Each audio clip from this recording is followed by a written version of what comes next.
Mucho tiempo, la muerte y la oscuridad han sido las piedras angulares de los mayores temores de la humanidad. Desde nuestros más profundos terrores, conjuramos imágenes que nos han perseguido y atormentado. Aquí encontramos al vampiro, príncipe de las tinieblas. Un monstruo inmortal que acecha a los vivos y sobrevive bebiendo la sangre de inocentes. El vampiro, una figura aterradora y extrañamente atractiva a la vez, ha sido una de las ficciones románticas más duraderas. Es escalofriante saber que el vampiro ficticio tiene sus raíces en una siniestra realidad. Amparada en las supersticiones del pasado, la leyenda se ha enriquecido con incidentes reales y encuentros espeluznantes con la muerte y lo desconocido. ¿Qué oscura verdad se esconde tras esta generalizada experiencia con el vampiro? No hay duda de que la gente del siglo XVII creía que los vampiros eran reales. Los orígenes del vampiro. Primera parte. Sed de sangre.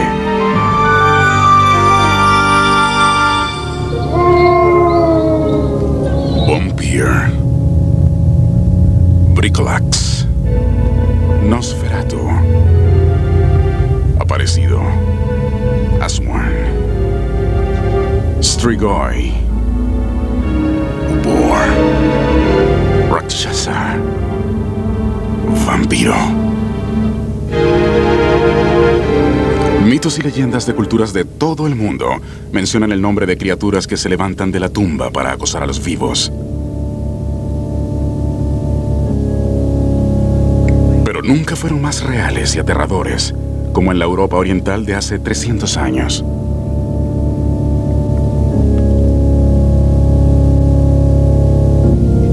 En la Europa del siglo XVII, los secretos de la naturaleza solo eran develados por la ciencia. La superstición era un estilo de vida. En este periodo, mientras que el humo de la Inquisición y sus cacerías de brujas enrarecían el aire, encontramos por primera vez al vampiro que hoy conocemos. Hungría, Moravia, Silesia y Polonia son escenarios principales de estos acontecimientos. Aquí se dice que hombres muertos, seres que han estado muertos durante meses, regresan de su tumba. Hablan, caminan, infectan caseríos y aldeas. Atacan tanto a hombres como animales cuya sangre sorben, debilitando y enfermando a sus víctimas hasta provocarles la muerte. El nombre que se le da a estos fantasmas es opirs o vampiros, que en lengua eslava significa un chupador de sangre.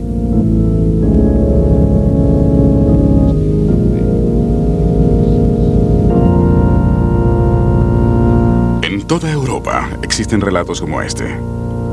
No han sido creados por escritores de ciencia ficción, sino por sacerdotes, médicos y funcionarios gubernamentales que investigaron y registraron cuidadosamente relatos sobre lo que creían eran vampiros reales. Uno de estos sorprendentes informes provino de Medvedja, Serbia, en 1732. Durante 3 meses, 17 aldeanos murieron a causa del ataque de vampiros. Esta sucesión de vampiros comienza con el último Arnold Payol, quien, según los rumores, había sido atacado por un vampiro años antes en Turquía. Para acabar con este demonio, desenterraron a Arnold Paole 40 días después de su muerte y vieron que el cadáver estaba casi completo e incorrupto. De sus ojos, boca y oídos brotaba sangre fresca, y la camisa, sábana y almohada estaban totalmente sangrentadas. Las uñas de sus manos y pies, así como la piel, se habían desprendido y le habían crecido uñas y piel nueva. Y como vieron que era un vampiro real, le atravesaron una estaca en el corazón, según la costumbre, mientras que el cadáver emitía un gemido sonoro y sangraba copiosamente. Johannes Flukinga, oficial médico del regimiento, Serbia, 1732. Debido a la naturaleza infecciosa del vampirismo, todas las víctimas también eran destruidas, y así se eliminaba temporalmente la amenaza del vampiro. Sin embargo, este patrón de enfermedad y muerte se repetiría durante generaciones. Era una época de fervor religioso y supersticiones. Lo inexplicable se consideraba obra del demonio. Cuando una aldea era visitada por enfermedades o casos de muertes extrañas, se solía creer que era obra de un vampiro. Los vivos, que sentían sus almas mortales amenazadas, se preparaban para una batalla contra la muerte. Una batalla que no siempre ganaban. Segunda parte. Regreso de la muerte.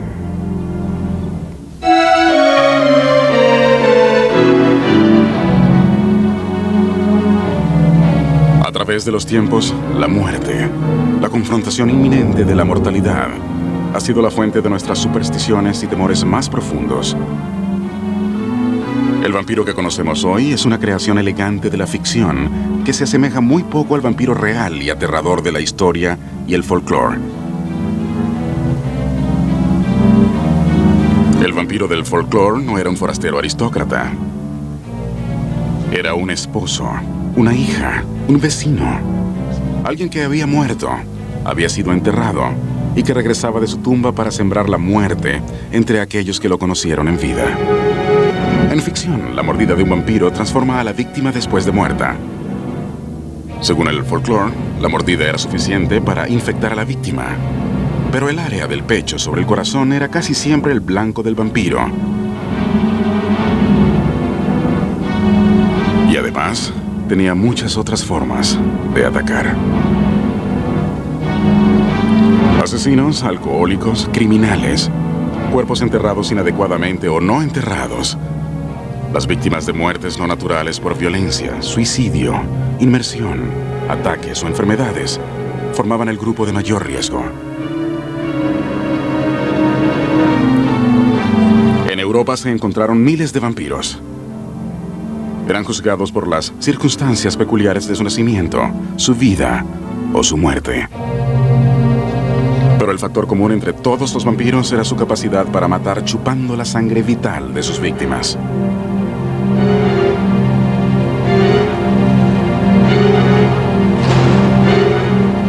El vampiro ha sido un tema de especial interés para el escritor e historiador Raymond McNally. The blood connection is extremely important in any understanding of vampires. The Bible says the blood is the life. The blood is the life. When the blood went out of somebody, the life ebbed out as the blood went out of you. So primitive humans made a simple association. If life goes out when blood goes out, therefore blood must be the source of life itself. So what if you could make the blood flow back in? Bebiendo la sangre de sus víctimas, el vampiro podía obtener una inmortalidad aviesa. Aparecen desde el mediodía hasta la medianoche y beben la sangre de personas y animales vivos tan abundantemente que algunas veces fluye por sus bocas, narices y especialmente por sus oídos. A veces, el cuerpo nada en la sangre que saca de sus víctimas y vierte en su ataúd. El aparecido o vampiro sale de su tumba y vaga en la noche, atacando violentamente y acosando a sus amigos y parientes para chuparles la sangre hasta que quedan exhaustos y debilitados y finalmente les causa la muerte. Mercure Garland, 1693. La amenaza del vampiro era tal que casi siempre se tomaban precauciones para evitar que reviviera. Durante las sepulturas se incluía el uso de alfileres, agujas y clavos para inmovilizar el cuerpo. Algunas veces, los cadáveres eran decapitados antes de ser sepultados. La cabeza se les colocaba detrás para que no pudieran ver hacia dónde iban si regresaban a la vida. Algunas veces se le ataban los miembros o se les mutilaban completamente. Una de las prácticas de sepultura modernas tiene sus orígenes en un método que se usó en la edad de los vampiros, según el historiador Michael Bell. There is a folk belief that one of the functions of headstones is to keep whatever is in the grave there, pinned down, so to speak. There's also a folk belief that gravestones that are tilted like this one are an indication that whatever is in there, whether it's a vampire or a revenant, has access outside the grave.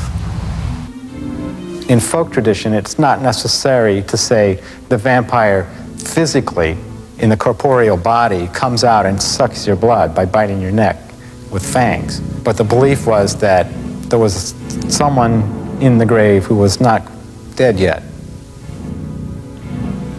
La única esperanza de las personas cuyos seres queridos yacían en su lecho de muerte era encontrar al vampiro y destruirlo. Hundidos en la superstición y el temor, los aterrorizados aldeanos hurgaban los cementerios en busca de vampiros. La cacería de vampiros se hizo tan común que algunos hombres valientes y curiosos la convirtieron en una ruda profesión: los cazadores de vampiros.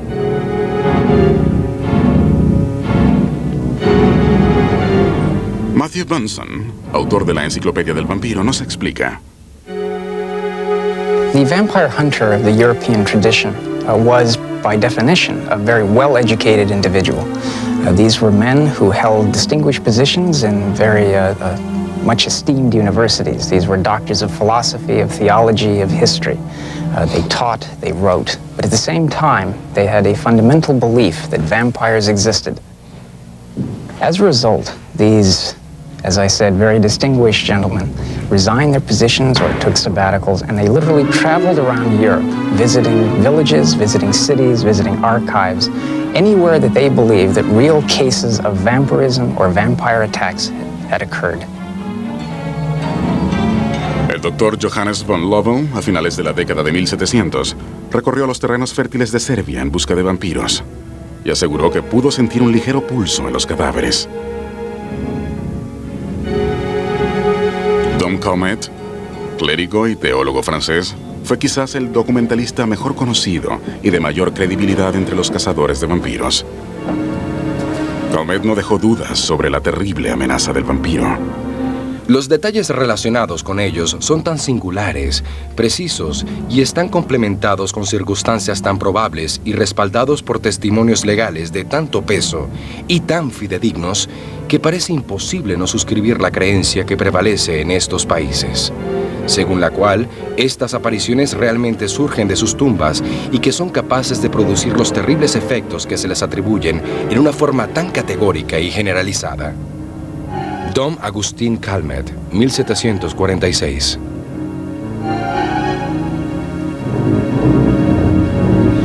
Aunque nunca se usó, este equipo para cazar vampiros, que data de 1879, contiene las herramientas que más se utilizaron para llevar las almas de los muertos vivos al descanso final. There evolved over time the idea of the so-called vampire hunter's kit. This would include such useful items as the mallet, the stake. It might include as well the crucifix. If this is a person specifically appointed by the church or who knew someone in the church and who had permission, it would also include holy water, it could include holy oil, and most important of all, it could include a holy Eucharist. The vampire hunter's kit might also include certain utilitarian items, such as rope, because you never know where you might have to climb. It might have certain types of crowbars in order to work open locks or safes. In later times, it might even include a pistol, because you never knew who you might have to shoot. Some species of vampire, such as the Noxer or the Nosferat, were particularly susceptible to bullet wounds. El ajo también era muy utilizado. Se creía que su olor mitigaba el hedor del cadáver y alejaba al vampiro. All the elements of the vampire hunter's kit, particularly those that were intended to destroy or inhibit a vampire, had not only a religious but also a very important symbolic connotation. The stake, for example, represented two different ideas. On the one hand, there was the necessity to impale the vampire, that is, to pin it symbolically to the ground. By doing this, you ended its spiritual life, but you also brought it once again into contact with the earth, where hopefully decomposition would begin and the process of death would take its course. Conscientes de que sus familiares y amigos corrían peligro de muerte, los aldeanos, algunas veces acompañados por expertos, se aventuraban a los cementerios para enfrentarse a lo desconocido. Lo que encontraron inspiraría siglos de terror mortal. Tercera parte. Desde la tumba.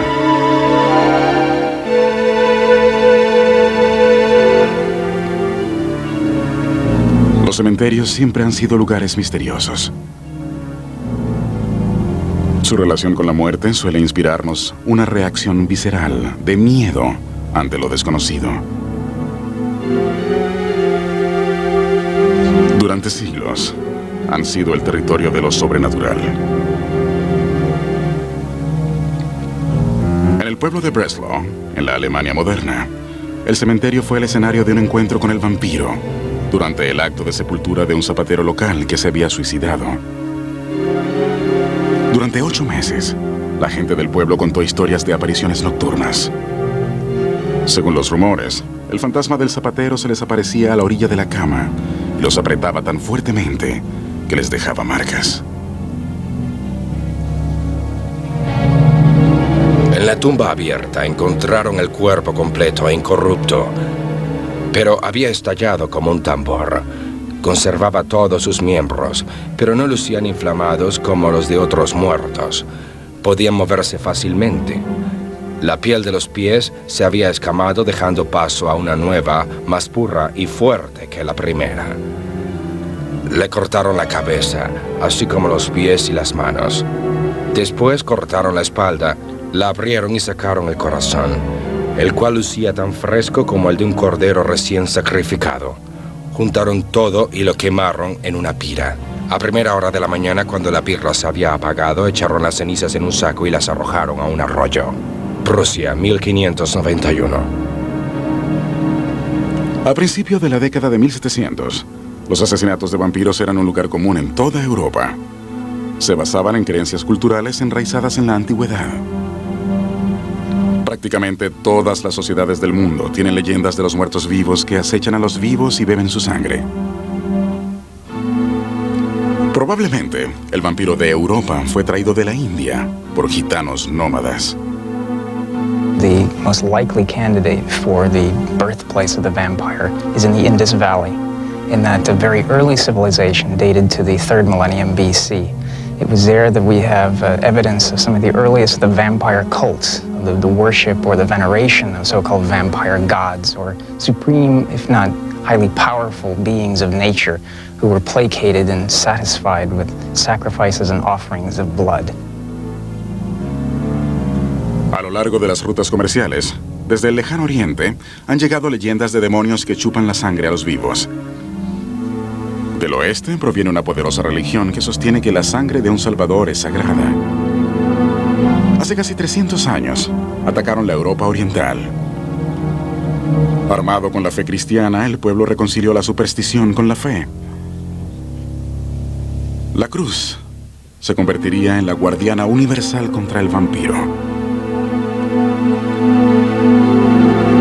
Los soldados occidentales que ocuparon Europa oriental elaboraron espeluznantes informes sobre la práctica de exhumar cadáveres y matarlos. En 1732 se publicaron al menos 14 libros sobre el vampirismo solo en Alemania. En 1734, según el diccionario Oxford, la palabra vampiro entró oficialmente al inglés y tendría un enorme impacto sobre la cultura en los siglos subsiguientes.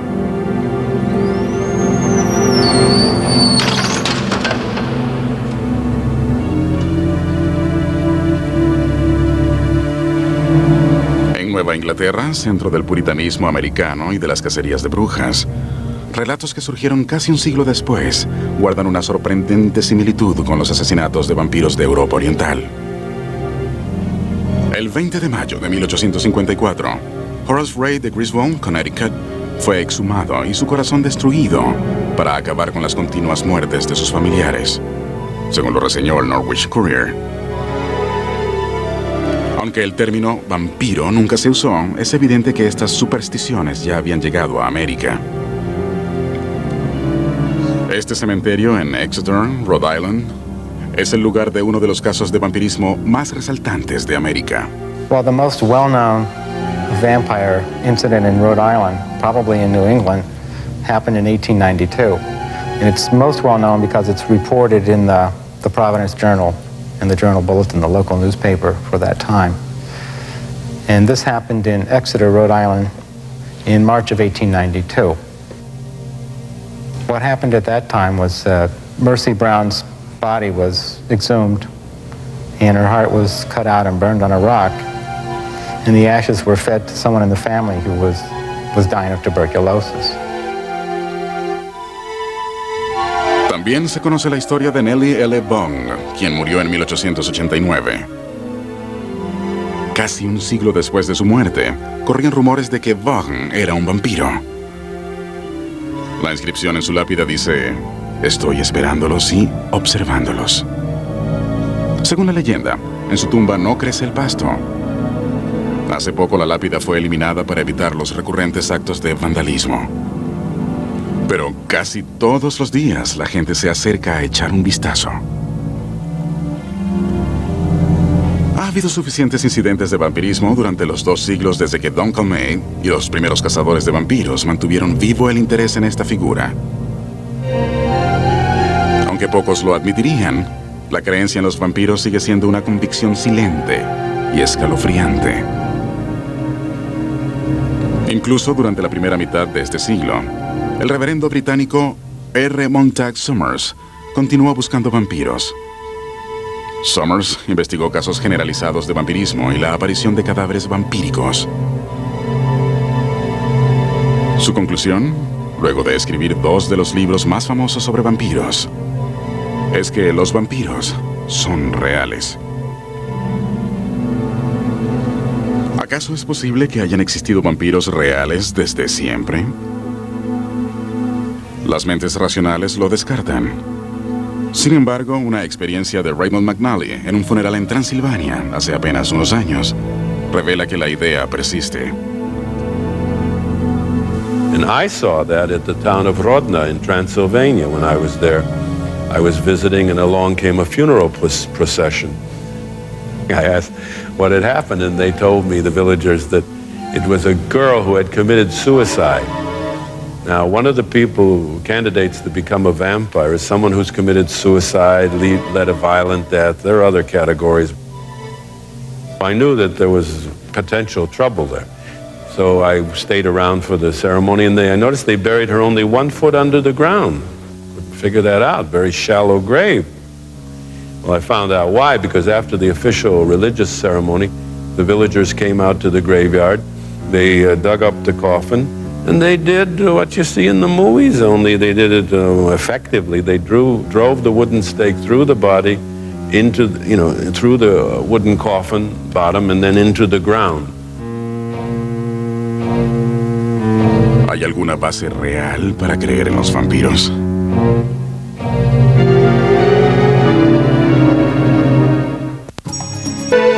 Cuarta parte. Muerte por enfermedad. ¿Cuáles son las bases reales para creer en los vampiros?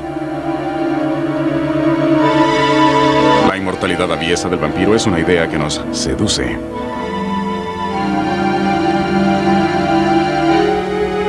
Nos atrae la idea de responder nuestras inquietudes más profundas sobre la vida y la muerte. Los vampiros amenazan nuestra mortalidad y desafían la forma en que la entendemos. Las evidencias más detalladas sobre los vampiros nos vienen de testigos oculares y de los cazadores de vampiros de la década de 1700. El antropólogo Paul Barber ha estudiado ampliamente estos relatos. It seems pretty clear that people generally come up with comprehensive theories to account for the things that they don't understand. And the theory of the vampires is actually very far-reaching theory of this kind that tries to explain a whole lot of events associated with death and decomposition. When people died, the people around them were aware that one of the possibilities was that they would die too.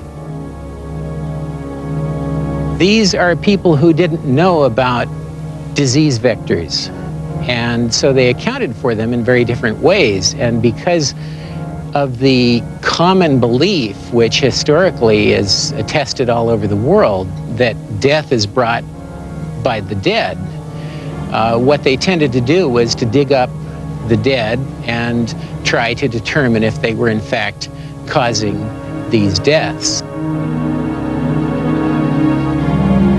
Pero la gente del siglo XVII no sabía qué esperar cuando descubría un cuerpo. Tenían experiencias con la descomposición principalmente al aire libre.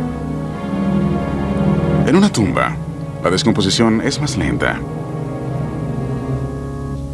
La apariencia inesperada de los cadáveres los convencía de que habían encontrado un vampiro. Exceptuando la nariz, que estaba un poco degradada, el cuerpo estaba completamente fresco. El cabello, la barba e incluso las uñas le habían crecido nuevamente.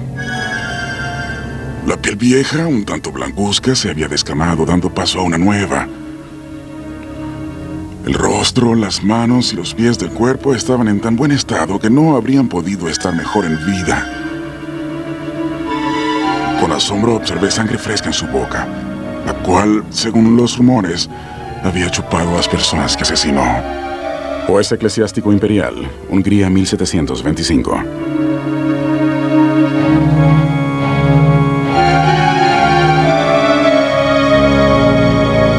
In the attempt to kill it, and what they viewed as killing it, they would discover that there were other events taking place that caused them to believe that the corpse was in fact alive in some sense.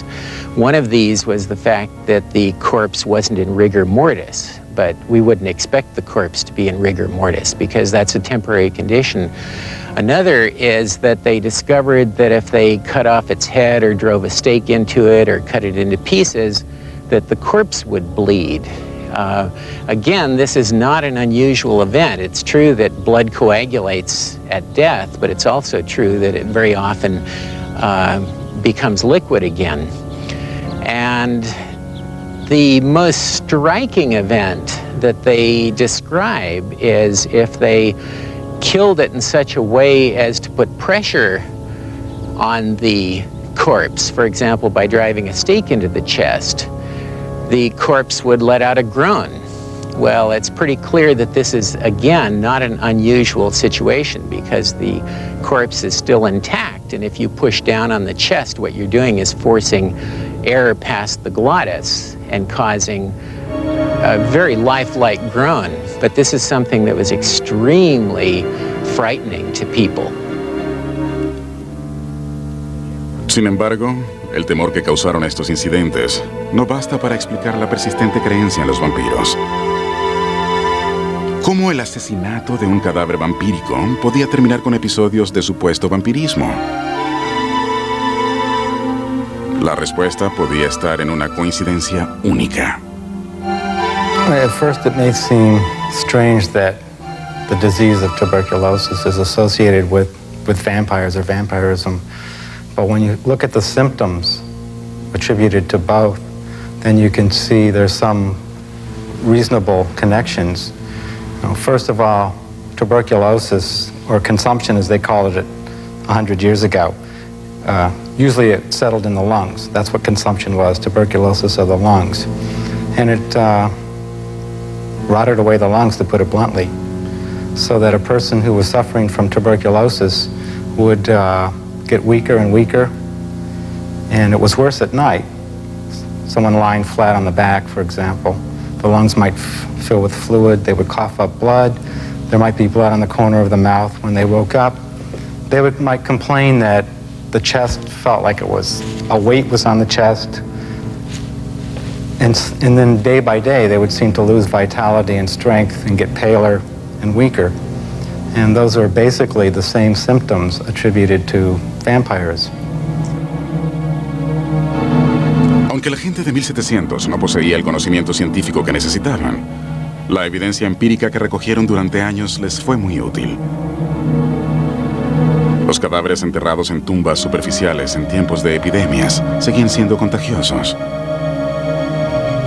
Al eliminar estos cuerpos, utilizando los métodos predominantes para asesinar vampiros, especialmente la cremación, lograron reducir considerablemente la transmisión de enfermedades epidémicas. Plagas como la tuberculosis devastaron Europa y probablemente jugaron un importante papel en la creación del vampirismo.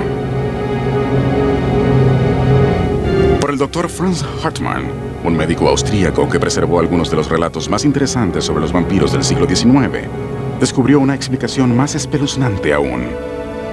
El Dr. Hartmann registró cientos de casos de personas sepultadas en vida, un hecho terrible y común en tiempos pasados. En Cripplegate, Inglaterra, hay un monumento a Constance Whitney, quien fue sepultada en estado de coma. Posteriormente, el cuidador del cementerio abrió el ataúd para quitarle un valioso anillo con el que había sido sepultada.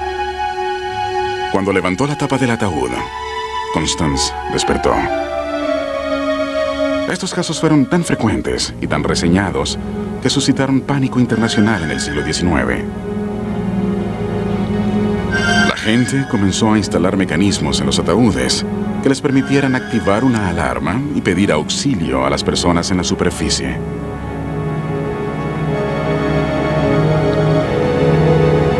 Los hallazgos de Hartmann indicaron que muchos de los vampiros de la década de 1700 eran personas que habían sido sepultadas agonizantes y que posteriormente se levantaban y aterrorizaban a toda persona que los viera.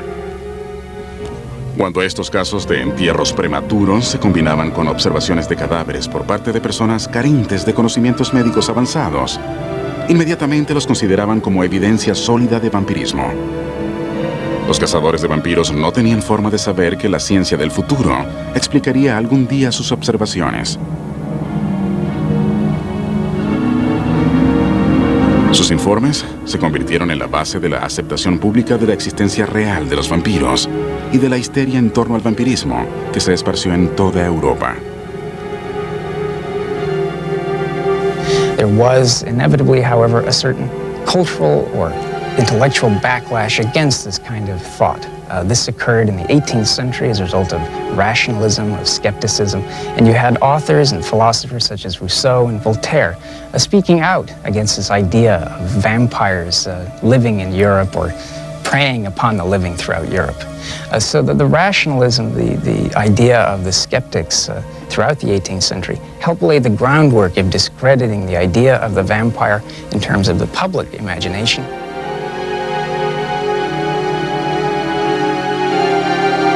El vampiro nunca ha sido una criatura que ceda fácilmente a la muerte. The irony was that by debunking the vampire, by reducing him as a figure of popular belief, they made them all the more appealing to the imagination. And once they did that, it was inevitable that the Gothic writers, those writers who accepted and perfected the ideas of terror, of the night, of the primordial aspects of fear of death, should inevitably pick up on this idea. So, the vampire itself then became one of the important embodiments of Gothic literature. And we enter into an entirely new era of writing, an entirely new era for the vampire. For contrary to what Voltaire thought, vampires would indeed begin appearing in Paris, and they would appear in London as well. Fue en la imaginación de los escritores europeos donde realmente se inició el verdadero terror. Quinta parte. Fantasía y miedo.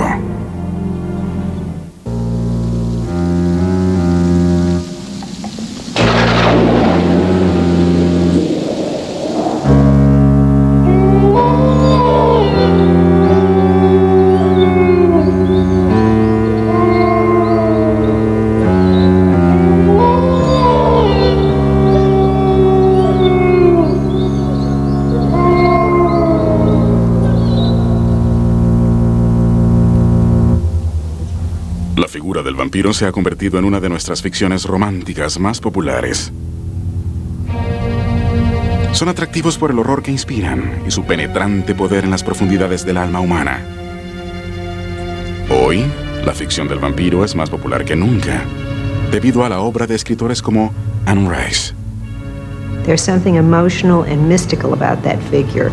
And even if you were to go to an audience for a movie, and a vampire movie, and you would ask every person in line, what's it really about? I don't think they could really tell you. You either get it or you don't get it.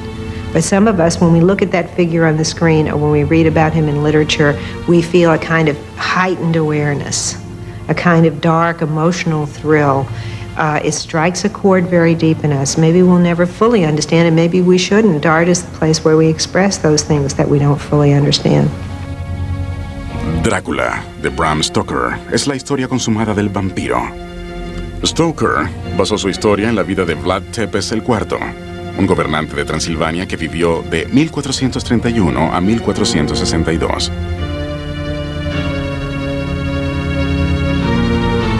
Vlad Tepes fue un caballero de la Orden del Drácula. Era conocido por su excepcional crueldad en la búsqueda de la justicia. Su castigo preferido era el empalamiento. El alias de Vlad era Drácula, que significaba dragón o diablo. The irony of Bram Stoker's career, as far as the Dracula novel is, most people think it's made up. The story say, oh, it's a vampire story. Some guy with a wild imagination sat down and dreamed up this thing. No, he didn't dream up anything but the connection. Yes, the connection. And he wrote it up well. I mean, he had a talent for writing. But everything in there is authentic Transylvanian folklore.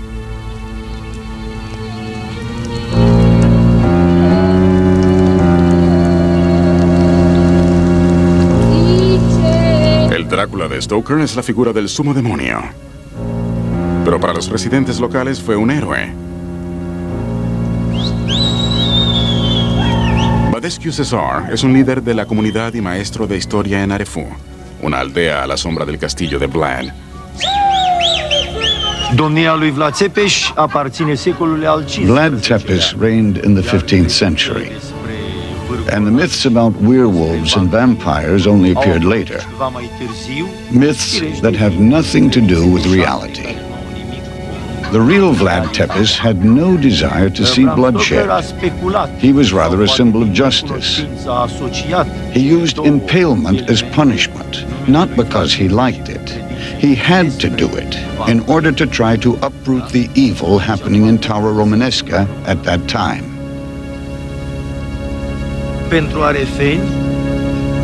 For the people of Arefu, Vlad Tepes was the king and master of the country. A man who knew how to be just and would always generously reward those who deserved it. He remains one of the great rulers of ancient Romania.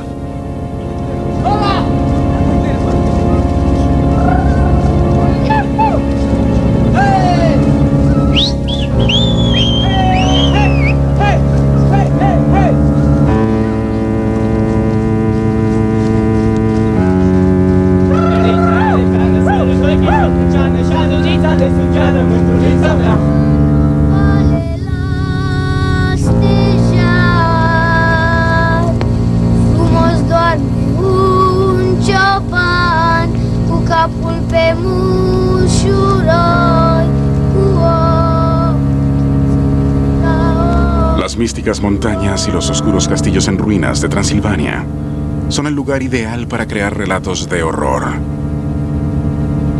La rica mezcla cultural de Occidente y Oriente, que ayudó a crear el mito del vampiro en el siglo XVII, ha creado un trasfondo exótico y misterioso.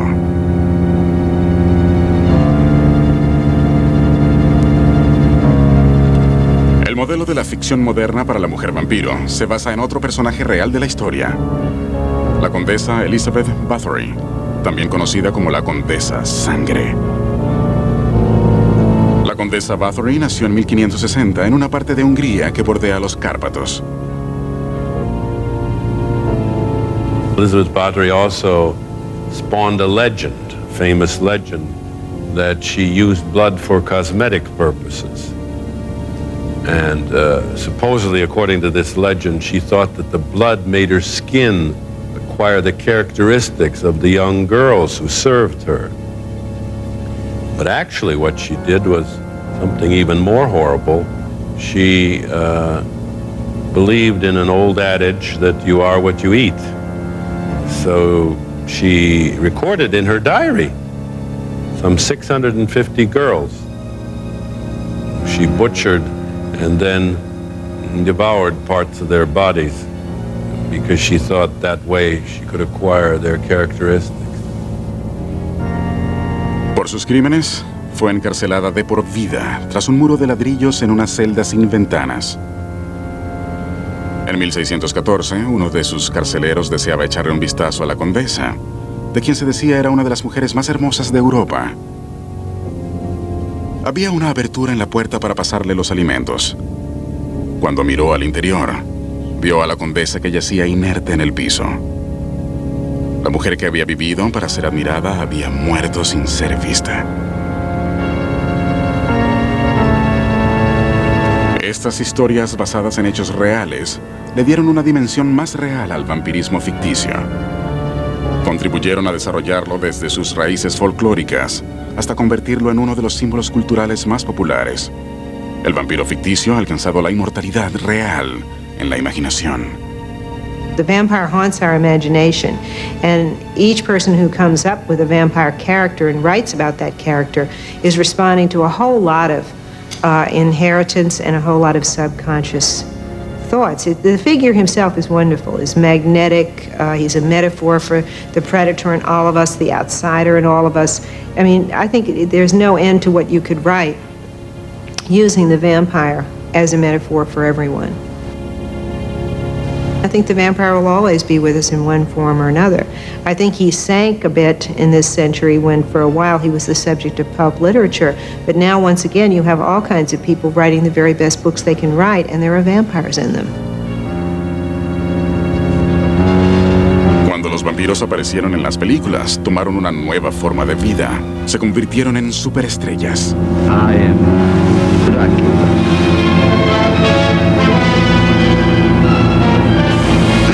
Este es Drácula, la historia original y aterradora de un maniático y un hombre que vivió después de la muerte. Vivía de la sangre humana, tomaba la forma de un vampiro alado y arrastraba a jóvenes inocentes a un destino peor que la muerte. It's in the theater and eventually in the movies that the vampire has achieved immortality. It's a theme that just keeps coming back again and again. In the 1820s, it was the craze in France to have vampire plays. There was even a vampire opera. And of course, here the element is to connect it up with the romantic hero, which is completely at odds with the folklore. In the folklore, the vampire is disgusting. It's a walking corpse. It's got a fetid breath. It's horrible in the original sense of that word, horrible. But the Romantics made this addition of the vampire as an attractive, suave, continental type who would kiss your hand, you know, and that sort of thing. So they added that element, and that element continued. I stumbled upon a most amazing phenomenon. Something so incredible, I mistrust my own judgment.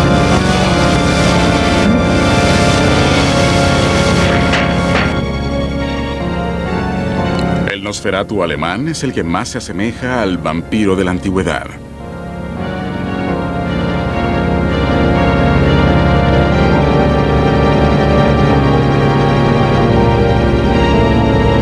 Pero la imaginación romántica de Hollywood transformó al vampiro para siempre. El príncipe de las tinieblas ha sido personificado por Bela Lugosi, Christopher Lee,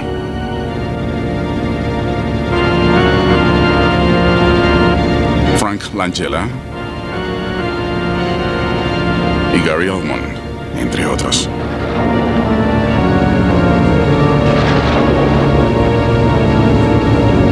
La historia del vampiro sigue desarrollándose. Los escépticos quizás rían ante la idea de vampiros reales. No obstante, la historia nos ha dejado un legado de horror gótico que sigue despertando nuestro interés. Algunos creen que los vampiros siguen deambulando entre nosotros. Pocos se atreverían a pasar una noche en un oscuro cementerio. Los vampiros siguen siendo algo más que mera ficción. Son la realidad de lo desconocido y uno de nuestros temores favoritos.